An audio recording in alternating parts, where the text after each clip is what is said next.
Welcome to Stepdad Success, turning the tide on the way stepdads are seen and show up in the world. We're a new breed of leaders raising leaders. Blood or no blood, we raise them as our own. We're connected, loving, and committed to leading them into the future.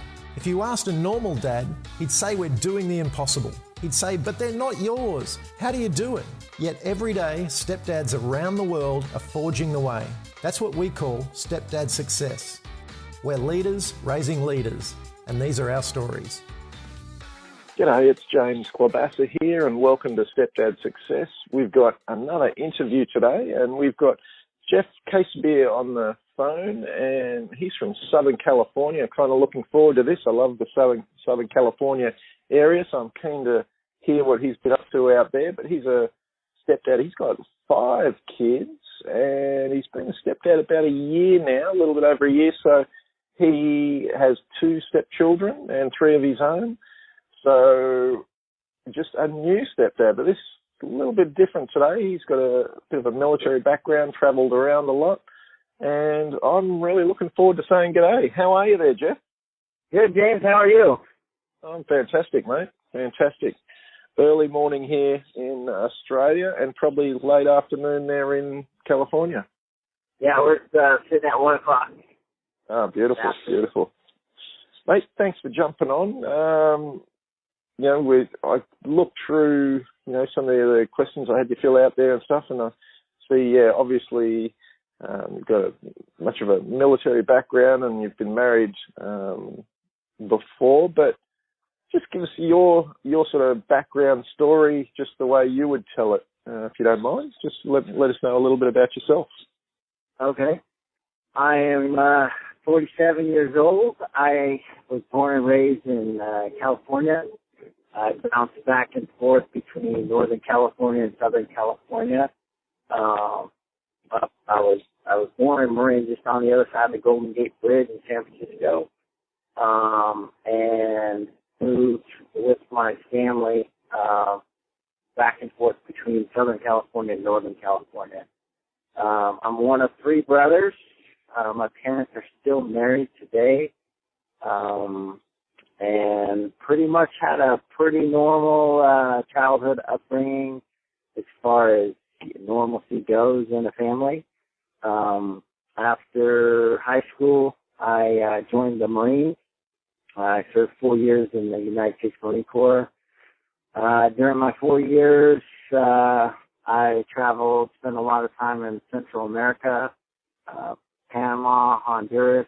I got deployed overseas, served in the first Gulf War, Southeast Asia, Saudi Arabia and Iraq, and did a lot of traveling throughout my career. And I've been to Italy, been to China several times, and some other different parts of the world. And I was married for 16 years before getting divorced, had 3 with my previous wife.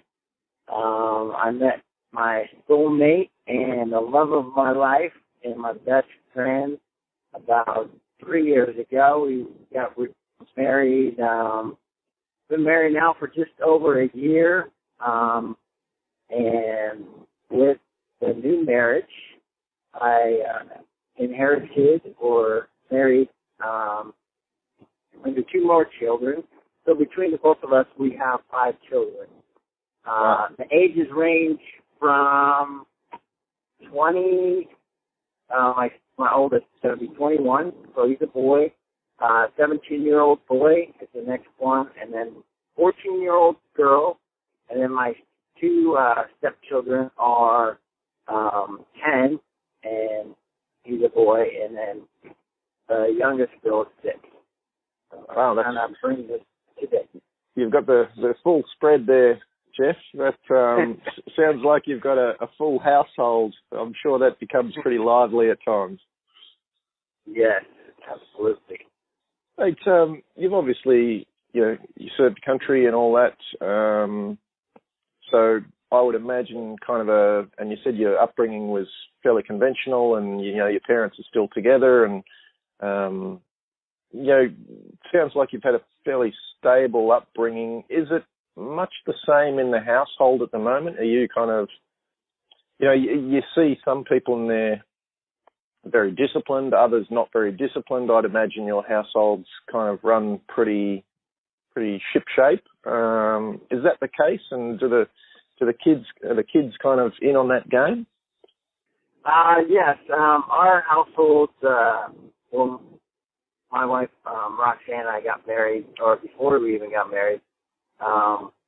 One of the benefits of getting remarried, in my opinion, is that at the age that I got remarried and we got remarried, we knew exactly what we wanted in somebody. We knew exactly what we didn't want in somebody, and we knew how to come out of the gate, so to speak, and we wanted to make sure we were laying a successful path for our family from day one. So before we decided to get married, we made sure that we were on the same page as far as our values, our beliefs, what we wanted, how we wanted to handle our family and run our household, basically. So with that being said, we're very, we both, my wife and I, have similar upbringings, and we're both middle children.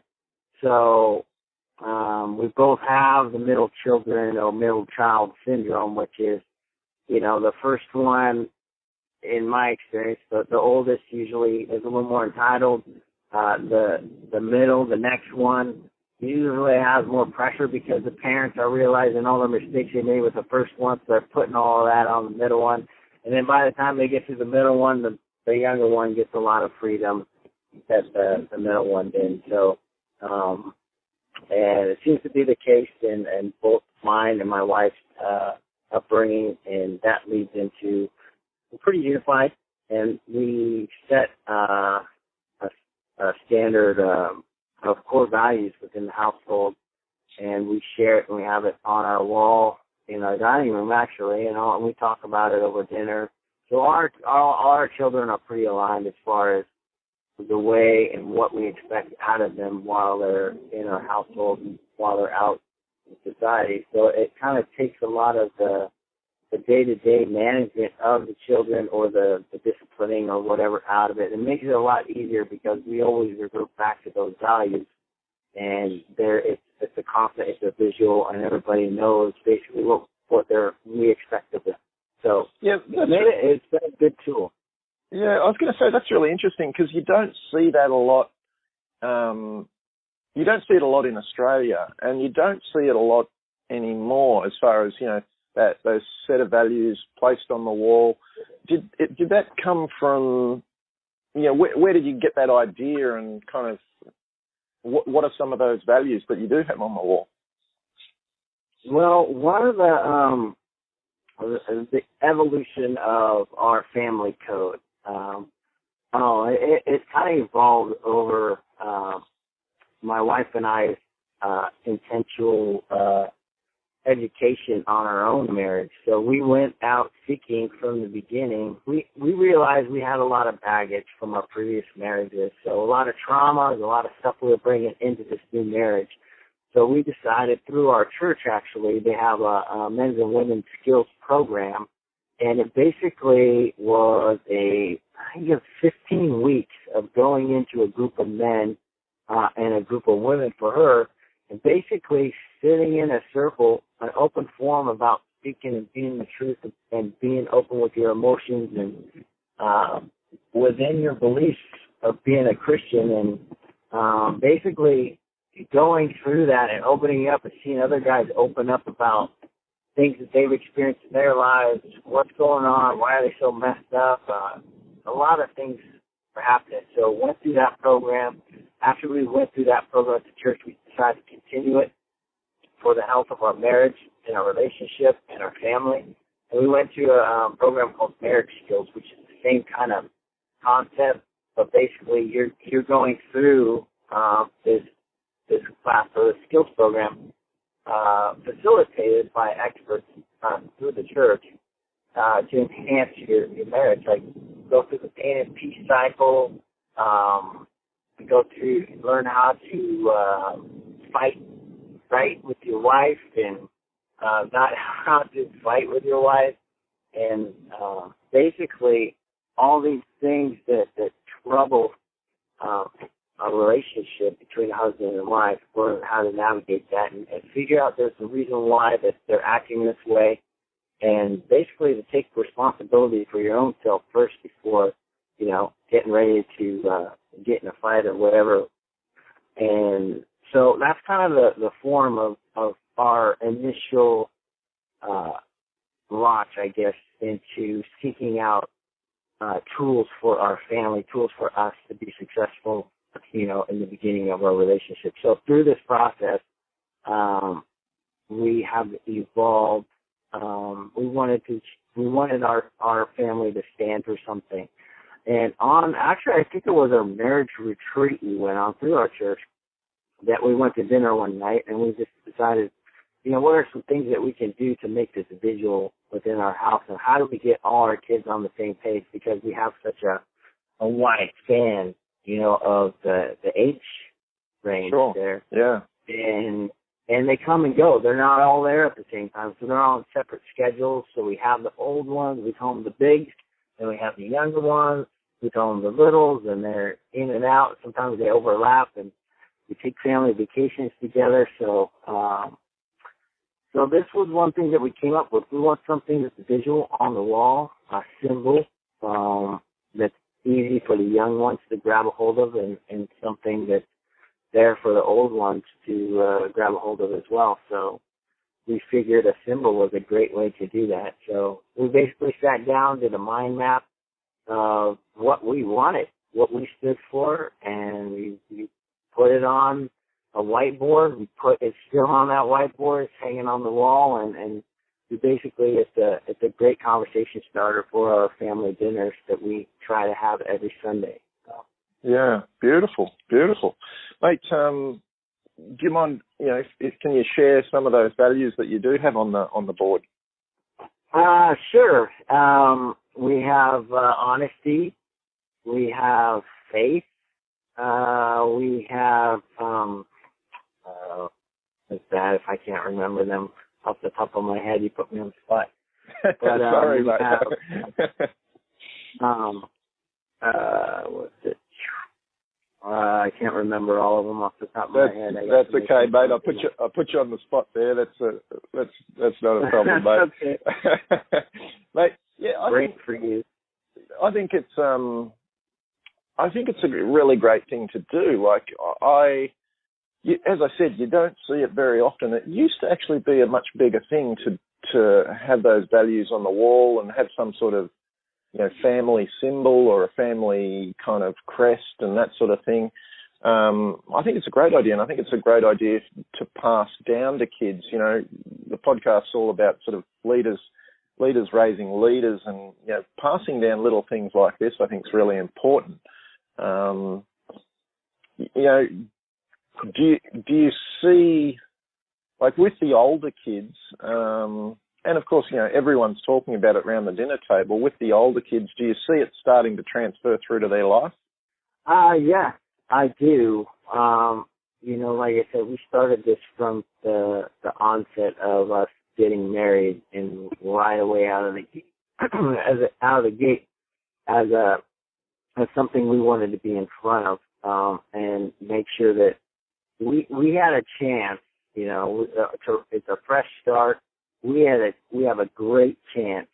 We had a chance in the beginning of the marriage to set the tone right from the beginning, and that's one thing we really wanted to do is from the beginning we didn't have any past history, past trauma, past drama, anything within our relationship or within our family relationship within this new family unit. So we wanted to come out and make sure that we lived by a code, so to speak, that would allow us to carry this and talk about it and basically have as a governing set of rules that everybody's aware of within the household. So, and James, I do know the values, so I will share those with you right now if you would like. Yeah, sure. Go ahead, mate. Sorry to put you on the spot there before, but yeah, sure. Go ahead. Okay, so our family code is faith, grace, togetherness, respect, and honesty. Yeah, beautiful. Beautiful. Togetherness, that's a different one. You don't hear it very often, but that's a great one just to build that family bond. You know, normally families kind of split and go all their separate ways, and just recently, I've interviewed a couple of other guys where their families are growing stronger together, which is something that's kind of, you know, dear to my heart. Like I see, you know, success as family and staying together, you know, being proud of, you know, walking down the street hand in hand. I think that's a great one to have on the board. Mate, tell me, so how did you meet your wife and how did you meet your stepkid? That's always an interesting conversation. Okay. I play on a men's basketball team, and I manage it. One of my friends, he wanted to join the team, so he had joined the team. And at the time, I was getting ready to end a relationship with somebody I was seeing. Not really a relationship, but I was to the point to where I was dating again or trying to date, trying to figure it out. And he basically introduced me to my wife. He's a mutual friend of both of ours. And he had sent me a picture one day and said, "Are you interested in meeting my friend Roxanne?" And I said, "Well, send me a picture and I'll let you know." So he sent me a picture, you know, she caught my attention, and I said, "Sure, yeah, I'd be willing to meet her." And he did the same with her.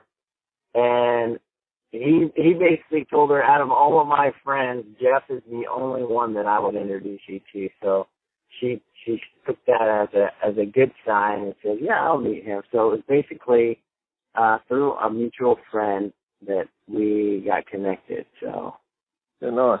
And we just went out for sushi one night here in Carlsbad, and you know, the rest is history. As they say, yeah. And what about the kids? Did you meet the kids early on, or was it a little bit later, or how did that come about? No, she was very she was very protective of, because they were young. Sure. She didn't introduce me to them until several dates into our relationship, until she had a good idea that this might go somewhere. At that point, she introduced me to the kids, and it was interesting at first, because this is the first time, you know, I experienced this. Knowing, because I didn't meet him before we got serious, knowing that it was a serious relationship, and just knowing that the direction that I saw this relationship going, I knew that potentially, you know, these two that are meeting me for the first time could be potentially my kids moving forward, you know, and that's a big, like, I think I was more nervous than they were, honestly. Sure. But, once I was introduced, they were, you know, just hit it off, and they were happy, and the young boy was excited to have another male figure in the mom's household where we could do some guy stuff, and the little girl was happy because she likes to, you know, she had me pick her up, and it was a great experience for me. I think, like I said, I was more nervous than they were. Yeah, right. Yeah, nice. It sounds like they took to you pretty quickly then. Yeah. It was not hard. Yeah, nice. And how about the, like, dynamics with your kids? Was that an easy situation to kind of have them all come together, or? It's more complex. When my ex-wife and I separated, there was a little drama in there, and during that time, the three children really bonded together. They became so tight with each other that they just basically created this little circle within themselves, and they were going to stick together no matter what. And in getting married to Roxanne and starting a new life, having 2 new children in the family and incorporating them into the family, it was hard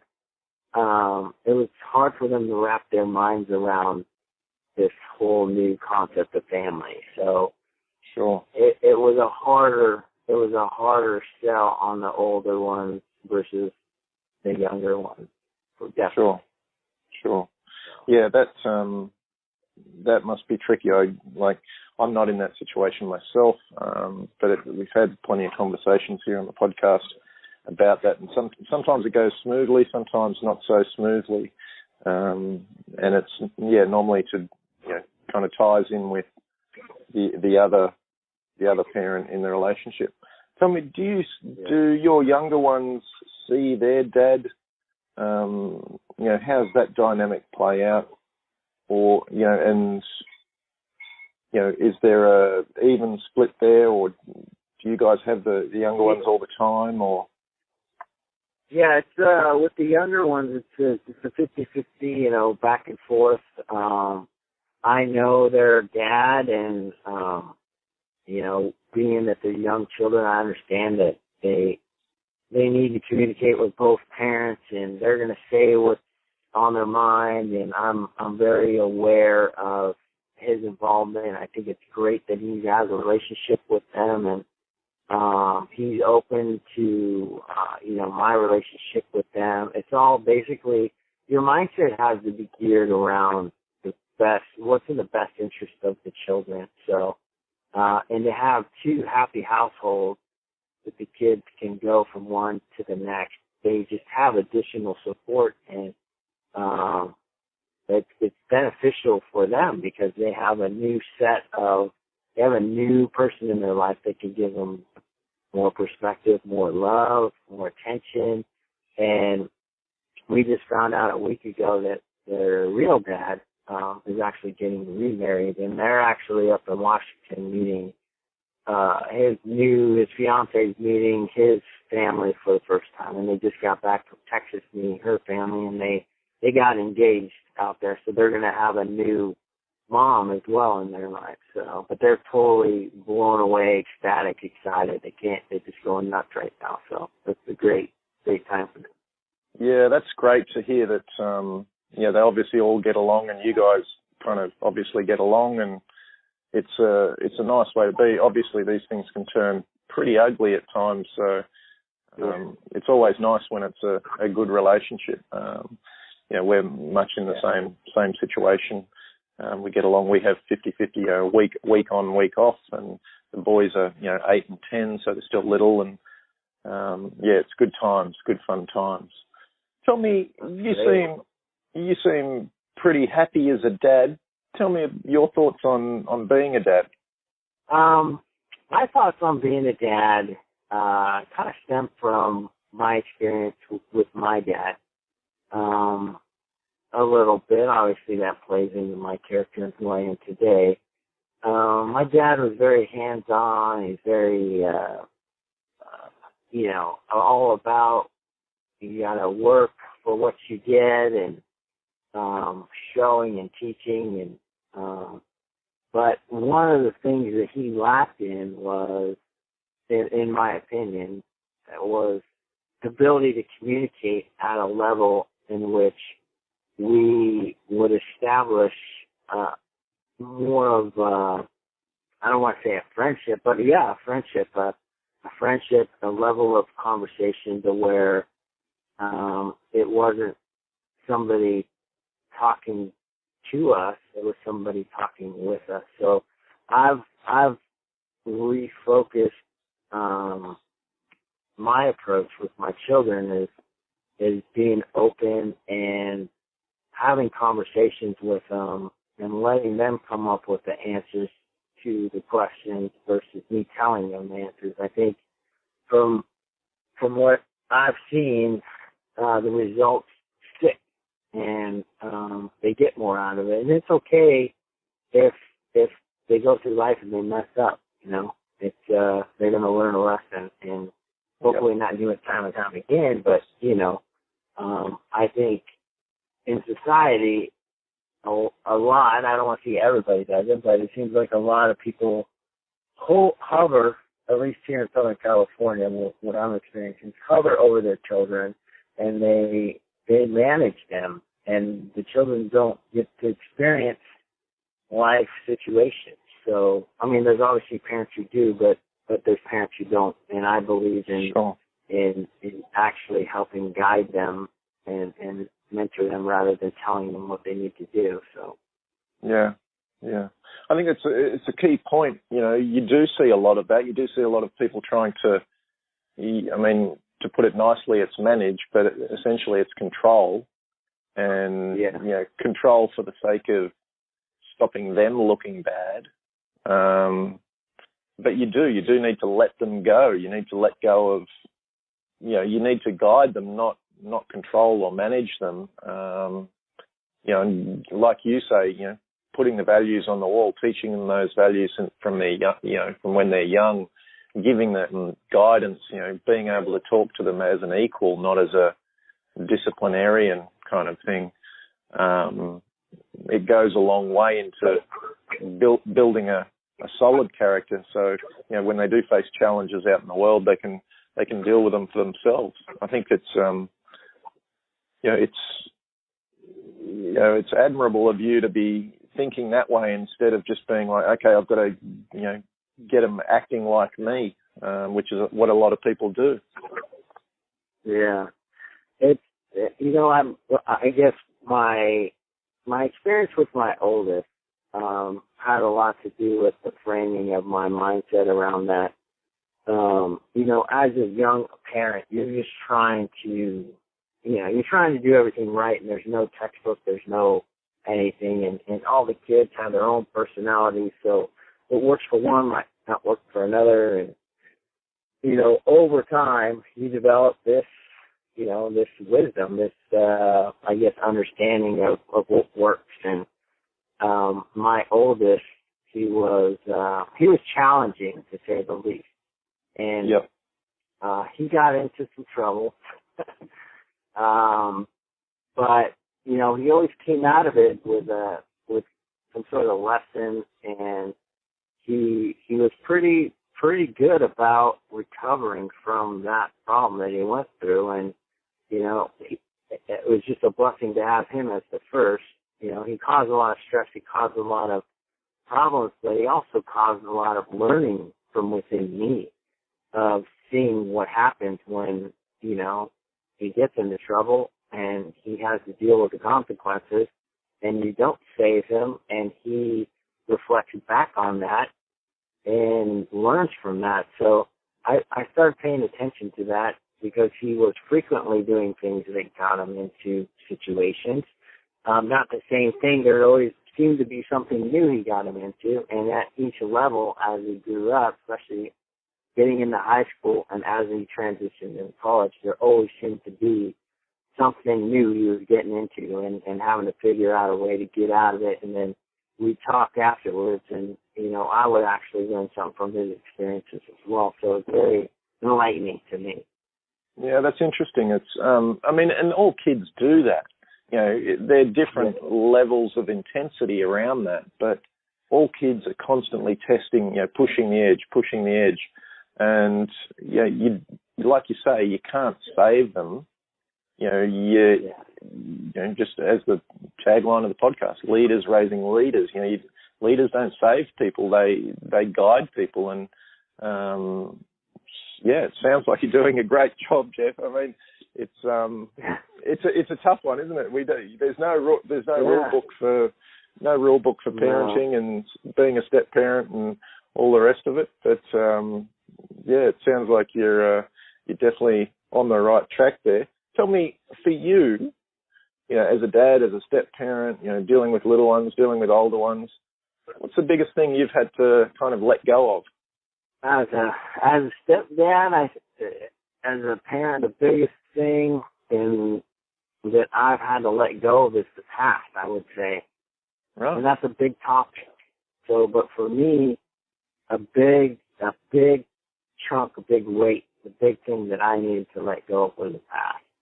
And you think that was, do you think you've let go of that now?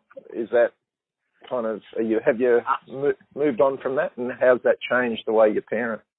Well, like I said, I've been through a lot of personal programs to where I dove into my own being as far as myself, to try and make myself a more stable, positive role model for my kids and a better husband for my wife. In the military, I experienced some traumas that have troubled me. I've been through some therapy to try and get out of that. And through the therapy process, I've learned a lot about, the reasons why I'm acting a certain way today. So there's past traumas, there's past situations, there's past emotions, there's past things that have happened in my life that are actually triggering or being triggered in today's world, but I don't consciously know what's going on. And there's a situation that might come up and there might be something that triggers it, and then all of a sudden I get this flood of emotions that are overwhelming me. And if you've been around me, like anybody who knows me knows that I wear my emotions on my sleeve. So for me, being able to control those emotions is being able to deal with my past emotions that cause negative emotions in the future, and then also being aware of those so I don't let those interfere with my current today. Sure. Mate, it sounds like you've been, not only, obviously serving the kids well and that sort of thing, but you've obviously done a lot of work on yourself. And obviously with the military background, you said, you've been through some things there and had to deal with that. But obviously, when you got into this marriage, you're off to kind of marriage guidance and, seminars. You seem very aware of what's going on within you, whereas a lot of people aren't. Tell me, when did that start? When did you have that awareness to go, oh shit, I've actually got to fix that bit instead of just pushing through? Have you been, is it something that you've done all your life, or is it from your early years, or is it just recent?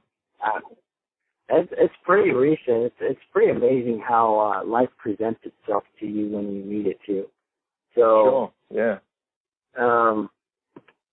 The scenario, I feel I had a purpose. When I met my current wife, I've met somebody who knocked my socks off. So I wanted to do everything to be a better person at that. When I realized that this was the woman that I've been looking for my whole life, my best friend, my soulmate, whatever else you want to throw in the bucket, I realized that I wanted to be the best person that I can be. And I knew that I wasn't a perfect person, and I'm still not. Continuous improvement is something that I've always believed in, and I knew I had some things I had to work on. I just didn't know what. So my motivation initially was when I met my wife, to really start diving into and fixing what was going on with me. Sure. And that's when I started to go to work.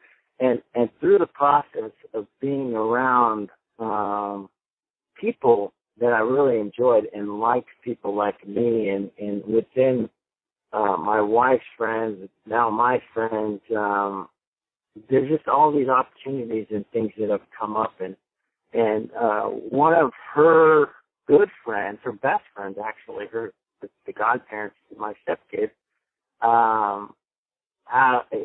one of the guys, he's been a great influence in helping create basically framework for all this stuff that I've been learning, all this bits and pieces and stuff that I've been going through, all these classes, all this therapy, everything that I've been working on, all this knowledge that I've been picking up. I didn't have really any kind of framework to put it all together. And this guy, he basically, he's the one who suggested the men's skills and women's skills because he was one through four. And then he introduced me to Wake Up Warrior. And that's kind of that's really taken all this information for me and all these bits and pieces in this framework of everything that I was working on. It's very similar to what Warrior is all about. It's just it doesn't have the ability to put it all together in this framework to simplify it and make sense to me. So since I've been in Wake Up Warrior, it's really helped me become clear about everything that I've worked on in the past and how to start moving in a very fast, productive manner, and what it means to actually have a happy home, right? There's more to it than just having everybody be happy and like to be there. Yeah. And how to interact with them and on a consistent basis, and how to learn to lead them in a way that will carry on, hopefully, as they grow older. So it's kind of amazing how it all unfolded for me. But I'm thankful. Before I met my wife, I prayed. I'm a faithful man. I'm a Christian, and there's a message in church that we received from a guest speaker from Washington that came down this weekend.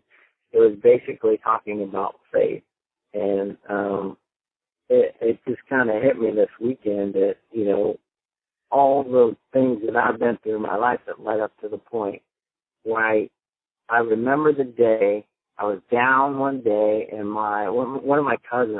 I know I'm going all over the place, but it's kind of no, that's okay. That's fine. Yeah. So I remember one day I was really down on myself and down in the dumps, and I'd been praying and all this stuff, and none of these relationships. I didn't know how to date. You're trying to online things, flip, click, and all that stuff wasn't working for me. I didn't get it, and so I decided I need to get back into myself and my faith. So I reached out to my cousin, who is a shepherd. He actually we lived and grew up, worked in Tibet, over in the Far East, just discipling and spreading the word of Christianity and helping translate the message and translate the Bible over into the Muslim language. There's so many dialects there, but he was specialized in 5. Right. So setting that up, I reached out to him and I said, hey, cuz, can you, I need some of your time. I need somebody to talk to who's really in touch with God and our faith.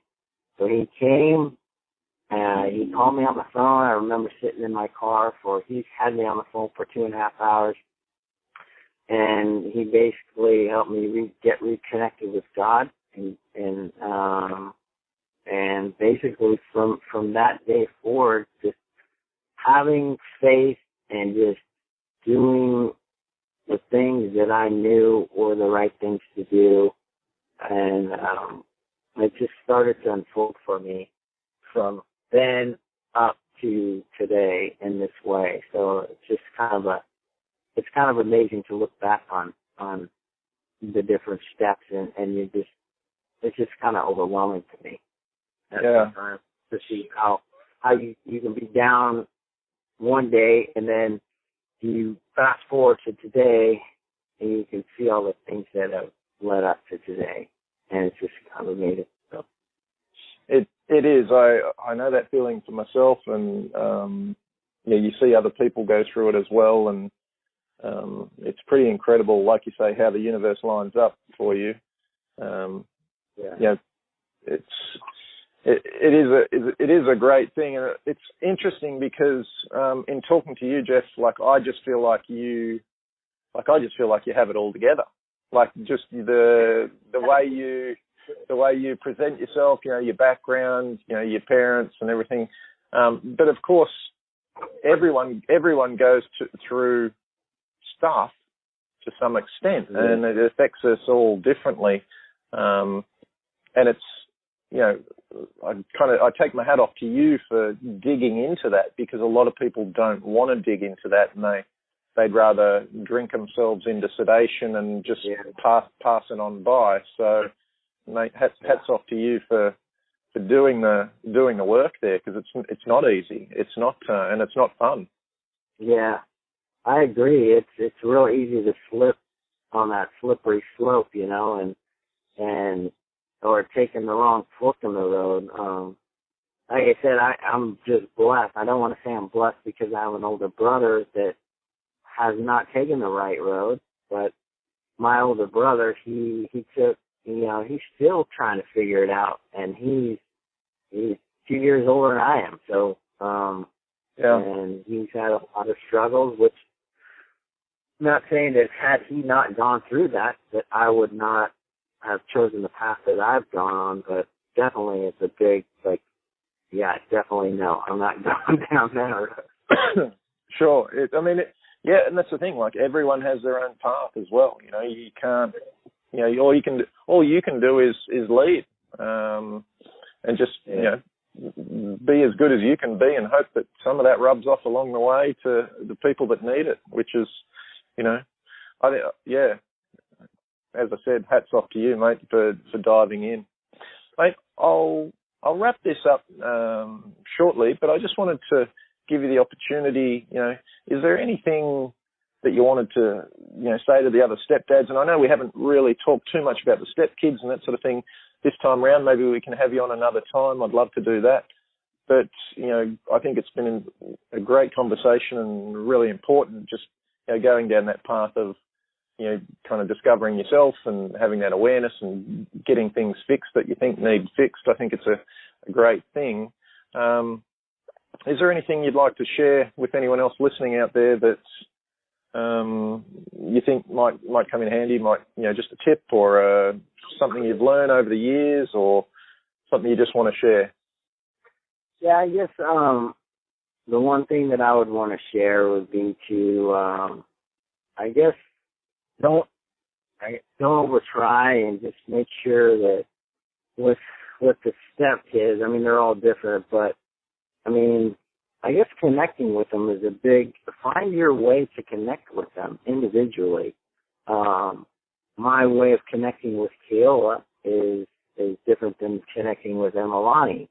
Keola and I found that we both have a passion for surfing, and when, you know, he's with us, we're going to spend at least one day out of the time he's with us. We pick up a morning, just seeing him, get in the car, head down the beach, and spend a few hours in the ocean. And it's you know, it's our way of bonding together. And with Emalani, we just do our little thing together. We found a way to connect. She's in ballet, so I take interest in that, and I ask her questions about herself, and it leads to interaction that we do and just we have together. So I guess find a way to connect on their level for them specifically to create that bond between you and them that's going to grow, give you that platform to grow your relationship together, I guess. Yeah, beautiful. I'm a big surfer too, so I'm listening intently to that conversation, and I'm trying to get my little guys into surfing a bit. They're not that keen at the moment. It's winter here, so the water's quite cold. But I've definitely tried. But no, that's great, mate. And it's such a good point to make. Like, just, you know, find your thing, and, you know, to create that deeper connection rather than the surface level stuff. So, mate, really appreciate it. Really appreciate you coming on today. Thanks again for your time. Me. It was a great experience. Yeah, that's awesome, mate. And as I said, you know, maybe we can get you back on again sometime and go into the conversation with the kids a lot more deeply. But yeah, great conversation today, and I'm sure guys out there listening have got a lot from it. Thank you. Would you like to learn more about how stepdads across the globe are joining forces in raising the next generation of leaders? Then head to www.stepdadsuccess.com and grab all the show notes, plus a copy of the brand new tactical guide for creating more happiness, health, wealth, and wisdom as a stepdad. And if you liked the podcast, please share it with other stepdads you know and leave us a review on iTunes. Again, that's www.stepdadsuccess.com for all the show notes and tactical guide. Come and join the new breed of stepdads, the growing group of leaders raising leaders.